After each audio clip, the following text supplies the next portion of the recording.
In 1896, on a cliff where veins of copper and magnetite ran through the earth, Sebastian Crowell, an inventor and occultist, began construction. He studied the works of Faraday, pored over ancient manuscripts, and sought a way to merge science with forgotten forces. The mansion was not just a home. It was a living organism built as a resonator, a vessel designed to absorb aging, suffering, even death itself. Sebastian discovered a way to transfer the decay of his own body into the building. The mansion aged, cracking, peeling, fading, while Crowell remained young. But in return, it demanded energy, a synergy of electric current and human soul. The life force of people, drawn through hidden energy nodes, embedded in the foundation and walls. Thus began the mansion's eternal service. It aged instead of its master, rejuvenated with every soul it consumed. Sebastian no longer feared death, but the mansion needed more souls. Always. There was always a price to pay.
After completing the construction of the mansion, Sebastian Crowell moved on to the next phase of his plan, finding victims. He began sending out fake job offers, small repairs, house maintenance, servant work, restoration tasks. The letters reached people in desperate circumstances. Some had lost their jobs, others drowned in debt, and all of them clung to the promise of good pay and free lodging in the house. They came alone. Sometimes in pairs. They stepped through the mansion's doors and were never seen again. Sebastian greeted them like a gracious host. Warm tea, a calm smile. No one sensed danger. Not until it was far too late. Rumors spread throughout the region, and people began to whisper all sorts of things. But no one went to the police. They feared the noble name of Crowell.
Daniel Nord was a simple carpenter. After his wife's death, it was as if he stopped breathing. He had loved her with all his soul. She was his light, his anchor, his true home. Her loss came not like thunder, but like silence, dull, cold, and all-consuming. For a while, the world faded, but he didn't let himself fall. His 5 daughters, his beloved girls, looked at him with trust and hope.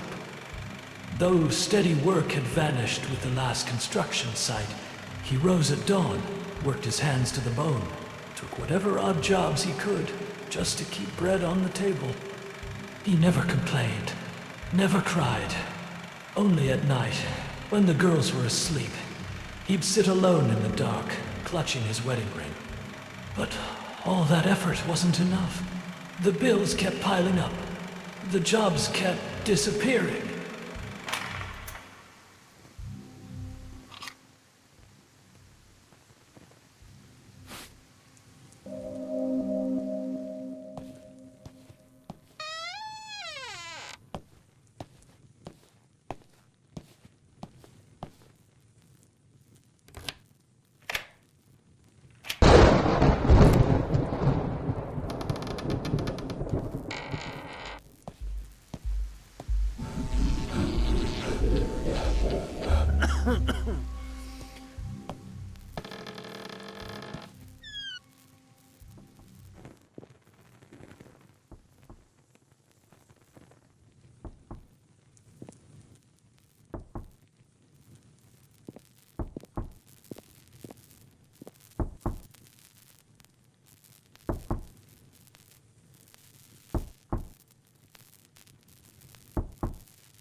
Sebastian Crowell always knew who to choose. Desperate people were the easiest prey. The letter sent to Daniel Nord was perfectly crafted. Polite, detailed, generous. It offered him a chance to restore an old mansion in exchange for a substantial payment, enough to erase all his debts and start over. But most importantly, Crowell allowed him to bring all 5 of his daughters. He even offered them free lodging in the mansion for the duration of the work. To Daniel, it felt like salvation. For the first time in a long while, he saw joy in his daughter's eyes. They left together with suitcases, toys, and hope. The mansion seemed odd but sturdy. Sebastian welcomed them warmly, with care and courtesy. The first few days passed quietly. Daniel worked, and the girls played in the garden.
Newspapers of the time were filled with bold headlines.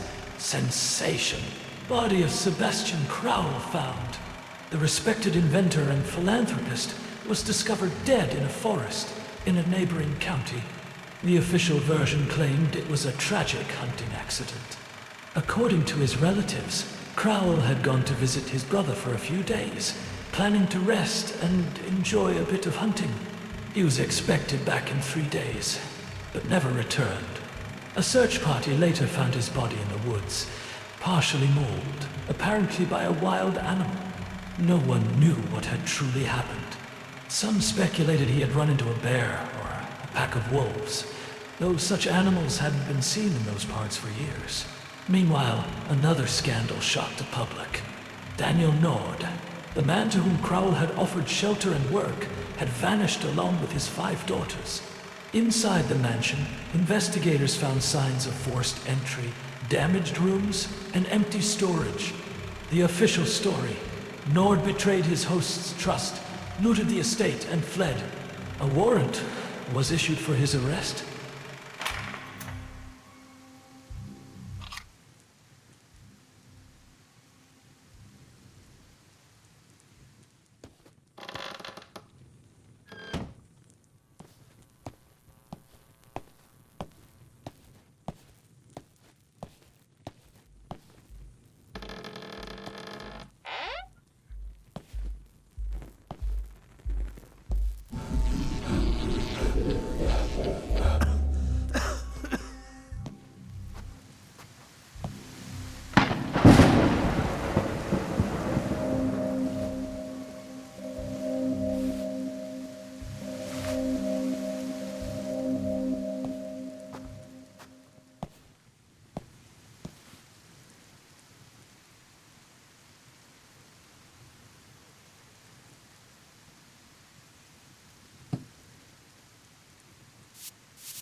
Decades after the disappearance of Daniel Nord and his family, classified documents were made public, revealing details that would forever change the story of the mansion. It turned out that all of them, Sebastian Crowell, Daniel Nord, and Nord's 5 daughters, had been found dead in a single room. The kitchen near the dining table. Sebastian had suffered multiple stab wounds, signs of rage, struggle, and fear. Daniel lay nearby, his throat slashed. Next to him were the bodies of the girls, neatly arranged in a row, as if asleep. Their faces were peaceful. No fear, no pain, not a single scratch. Official medicine couldn't determine the exact cause of their deaths. The Crowell family, fearing scandal and a stain on their name, acted quickly. Officials and police were bribed. A false narrative was crafted for the public. A hunting accident, a worker who fled with the children. The mansion was sealed, and the truth was buried under layers of silence and lies.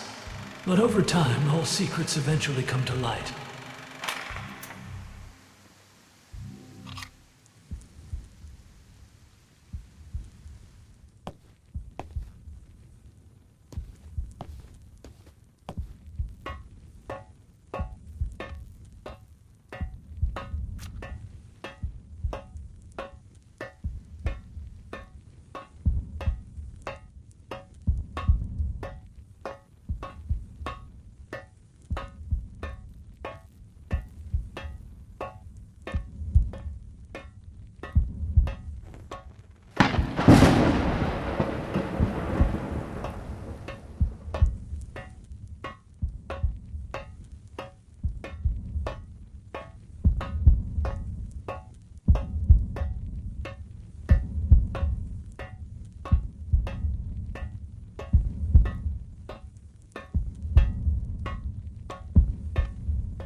The mansion was built not only of brick and timber, it was held together by souls, energy nodes, hidden within the walls, invisible to the living.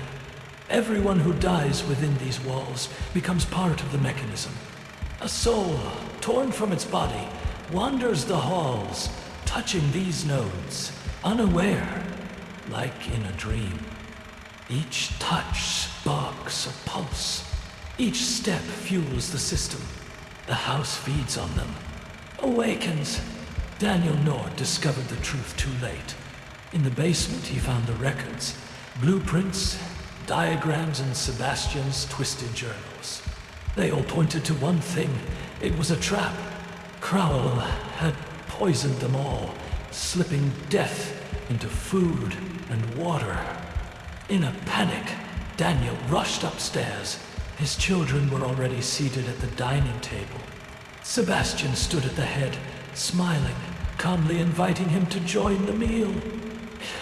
It looked so ordinary. Daniel grabbed a knife from the table and stabbed Crowell. Once, twice, again and again. But it was already too late. The poison had taken hold. One by one, the small bodies began to fall to the floor. No screams, no cries, just silence. Daniel's soul cracked. He couldn't bear what had happened. Without hesitation, he cut his own throat. Now, he is part of the mansion, a soul that found the strength to resist it.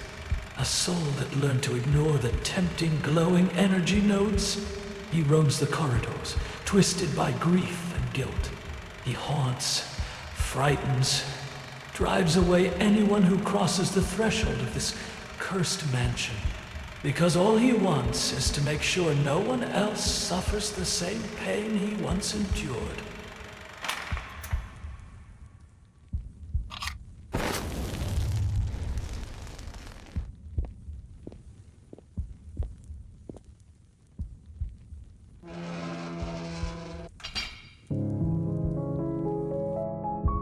With every touch, you nourish this place. Now its walls breathe in unison with you. Its gaze lives in your eyes. Its power lies in your obedience. You have become the new guardian, imprisoned within the mansion. People will keep coming. They will knock on the doors, with hope, with joy, happy, yet doomed.